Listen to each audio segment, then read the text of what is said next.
दोस्तों, कई बार ऐसा हो जाता है कि हम बिना कोई कारण जाने किसी को भी दोषी ठहरा देते हैं। मैं हूं आपके साथ आरजे इंदु, रजनी के माथे की बिंदु, और आज आपके लिए कहानी लेकर आई हूँ माँ और बेटे की।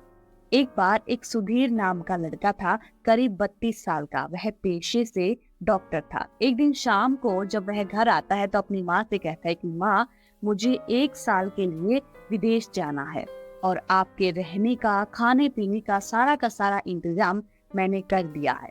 अब माँ बहुत ही चिंतित होकर कहती है कि बेटा, क्या तुम्हारा विदेश जाना जरूरी है? तब सुधीर कहता है कि हाँ माँ, मुझे बहुत ही जरूरी रिसर्च करने के लिए विदेश जाना है, लेकिन तुम चिंता मत करो, मैं 1 साल के अंदर ही वापिस आ जाऊंगा। और इतना कहकर सुबह सुबह वह अपनी माँ को नजदीक के एक वृद्धाश्रम में छोड़ आता है।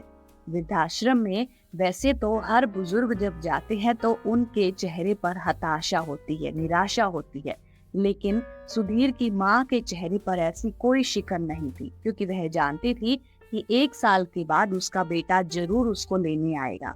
अब वह बुजुर्ग महिला वृद्धाश्रम में रहने लग जाती है। वृद्धाश्रम में जो अन्य बुजुर्ग थे उनके साथ घुल मिल जाती है। एक दिन आपस में दो महिलाएं बातें करती हैं और कहती है, देखो, इसका बेटा इसे बहला फुसलाकर वृद्धाश्रम में छोड़कर चला गया है। हो सकता है कि वह कहीं विदेश नहीं गया हो, बल्कि वहीं पर पास में ही कोई घर बना लिया हो और अपना वहां पर संसार बसा लिया हो और इसको यहाँ पर छोड़कर चला गया है। तब दूसरी महिला कहती है कि नहीं नहीं, इसके बेटे की तो शादी भी नहीं हुई है। तब तीसरी महिला कहती है कि अरे, हो सकता है कोई गर्लफ्रेंड हो, तो उसने यह शर्त रख दी हो कि जब तक तुम्हारी माँ तुम्हारे घर पर है मैं तुमसे शादी नहीं करूंगी। तो हो सकता है मजबूरी वश उसे अपनी माँ को यहाँ वृद्धाश्रम में छोड़ना पड़ गया हो। अब धीरे धीरे 6 महीने बीत जाते हैं। एक दिन आश्रम के फोन से ही सुधीर की माँ सुधीर को फोन लगाती है और सुधीर से पूछती है कि बेटा, तुम हिंदुस्तान वापस कब आओगे? क्या अभी तुम विदेश में ही हो? तब सुधीर कहता है कि हाँ माँ, मैं अभी विदेश में ही हूँ और जैसे ही मैं हिंदुस्तान लौट कर आऊंगा मैं तुम्हें बता दूंगा। इस तरह 1 साल बीत जाता है। 1 साल के बाद फिर से वह अपने बेटे सुधीर को फोन लगाती है और सुधीर का अब भी वही जवाब होता है। वह कहता है कि माँ, अभी मैं हिंदुस्तान में नहीं आया हूँ, जैसे ही आऊंगा मैं फौरन आपको लेने के लिए आ जाऊंगा। और इस तरह से धीरे धीरे 2 साल बीत जाते हैं, लेकिन सुधीर ना ही तो आता है और ना ही सामने से उसका फोन आता है। अब माँ धीरे धीरे सुधीर के इस बर्ताव से बहुत चिंतित हो जाती है। सुधीर की चिंता उसको मन ही मन खाए जाती है और एक दिन अचानक उनकी मृत्यु हो जाती है। अब आश्रम के सभी लोग इकट्ठा होते हैं और आश्रम के संचालक के पास जाते हैं और कहते हैं कि इनके बेटे को इनकी मौत की सूचना दे दी जाए।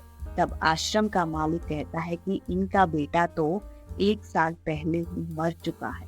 तब आश्रम के सभी व्यक्ति एकदम से चौंक जाते हैं और कहते हैं कि नहीं नहीं, यह बुढ़िया तो हर 6 महीने में अपने बेटे से फोन पर बात करती थी और कहती थी कि तुम कब आओगे, और सामने से भी जवाब आता था।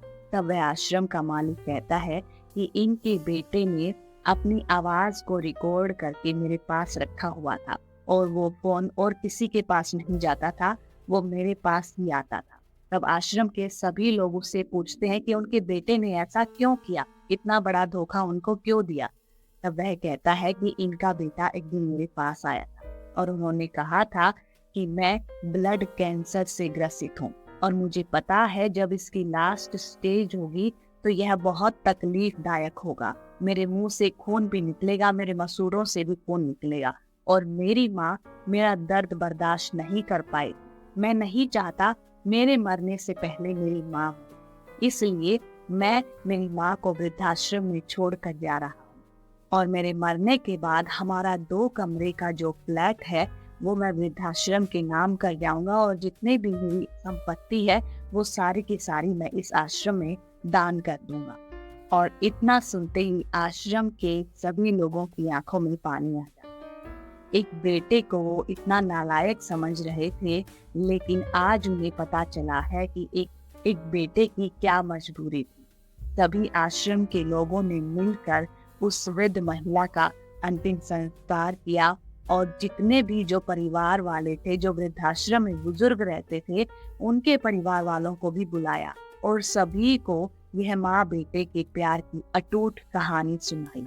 और उसमें से बहुत सारे जो बच्चे थे अपने माता पिता को वापस अपने घर पर ले गए। जी हाँ दोस्तों, कई बार जो इंसान गलत नहीं होता है लेकिन फिर भी परिस्थितियां जो है उस इंसान को गलत ठहरा देती हैं और हमें पता भी नहीं चलता कि कब हम उस व्यक्ति को गुनहगार मान लेते हैं। तो दोस्तों, आपको ये कहानी कैसी लगी हमें जरूर बताइएगा।